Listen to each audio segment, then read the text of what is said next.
नमस्ते दोस्तों, आपका स्वागत है लर्निंग लैंड पर, जहां हम स्मार्ट लर्निंग को बनाते हैं आसान।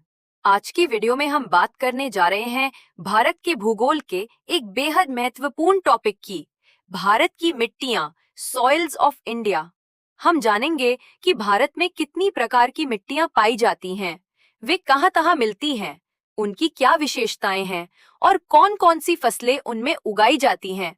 सब कुछ सरल और याद रखने लायक तरीके से। तो चलिए शुरू करते हैं। सेक्शन 1, भारत की मिट्टियों का परिचय। मिट्टी पृथ्वी की सतह पर पाई जाने वाली एक पतली परत है जो पौधों को उगने के लिए आधार देती है। भारत में मिट्टी के निर्माण पर कई कारक प्रभाव डालते हैं, जैसे कि जलवायु, चट्टानें, वनस्पति, स्थलाकृति, रिलीफ और समय। भारत के विविध भौगोलिक और जलवायु क्षेत्रों के कारण यहाँ कई प्रकार की मिट्टियाँ पाई जाती हैं, जिनका रंग, बनावट, उर्वरता और फसलें अलग-अलग होती हैं। सेक्शन 2, भारत की प्रमुख मिट्टियों के प्रकार। Major types of soils in India. भारतीय कृषि अनुसंधान परिषद (ICAR) के अनुसार भारत में 8 प्रमुख प्रकार की मिट्टियाँ पाई जाती हैं। आइए एक-एक करके इन्हें समझते हैं। 1. जलोढ़ मिट्टी, एलुवियल सॉइल। ये भारत की सबसे व्यापक और उपजाऊ मिट्टी है, जो देश के लगभग 40% भूमि क्षेत्र को ढकती है।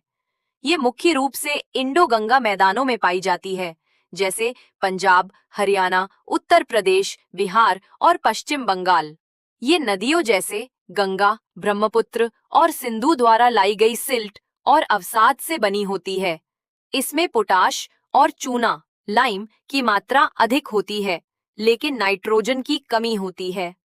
ये मिट्टी धान, गेहूं, गन्ना और दलहन जैसी फसलों के लिए उत्तम है। 2. काली मिट्टी। काली मिट्टी को रेगर मिट्टी या कॉटन सॉइल भी कहा जाता है, क्योंकि ये कपास की खेती के लिए सबसे उपयुक्त है। ये मुख्य रूप से दक्कन पठार में पाई जाती है, महाराष्ट्र, मध्य प्रदेश, गुजरात और आंध्र प्रदेश तथा तमिलनाडु के कुछ हिस्सों में। इसमें लोहे, चूने, कैल्शियम और पोटाश की मात्रा अधिक होती है, पर फास्फोरस की कमी होती है। इसकी एक खासियत ये है कि ये नमी को लंबे समय तक बनाए रखती है, लेकिन सूखे मौसम में इसमें दरारें पड़ जाती हैं। 3. लाल मिट्टी। लाल मिट्टी का रंग इसमें मौजूद लौह ऑक्साइड के कारण होता है। ये दक्षिणी और पूर्वी भारत के राज्यों में पाई जाती है, जैसे तमिलनाडु, कर्नाटक, ओडिशा, झारखंड और छत्तीसगढ़।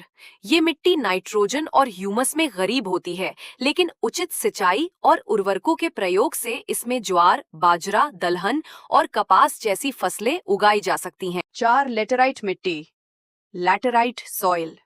लैटेराइट शब्द लैटिन भाषा के लेटर शब्द से आया है, जिसका अर्थ है ईट। ये मिट्टी गर्म और अधिक वर्षा वाले क्षेत्रों में बनती है, जहां पोषक तत्व बारिश के कारण बह जाते हैं। लीचिंग। ये मुख्य रूप से केरल, कर्नाटक, गोवा, असम और मेघालय के पहाड़ी इलाकों में पाई जाती है।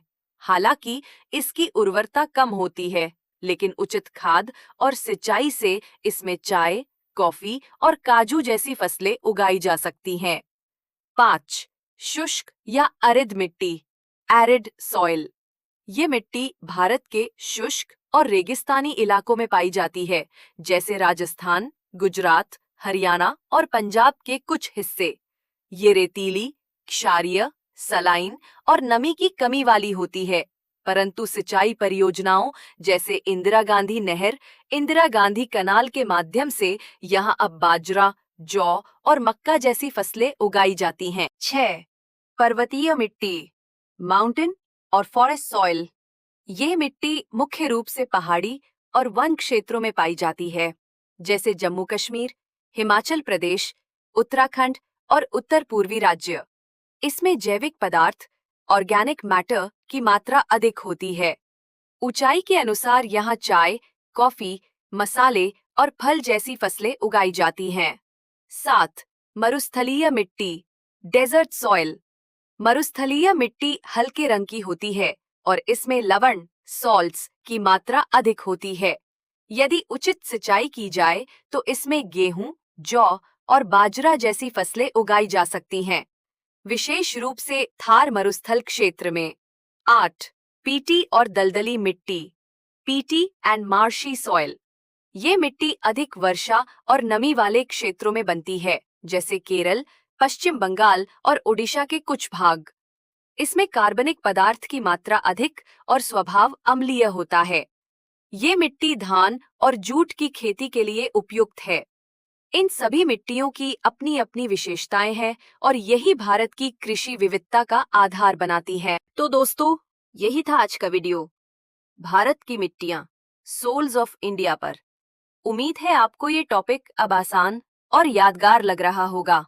अगर ये वीडियो आपके लिए उपयोगी रहा तो लाइक करें, सब्सक्राइब करें लर्निंग लेन को और बेल आइकॉन दबाना ना भूलें, ताकि हमारे आने वाले नए लेसन आप तक सबसे पहले पहुंचे। धन्यवाद दोस्तों। कीप लर्निंग विद लर्निंग लेन। मिलते हैं अगले वीडियो में।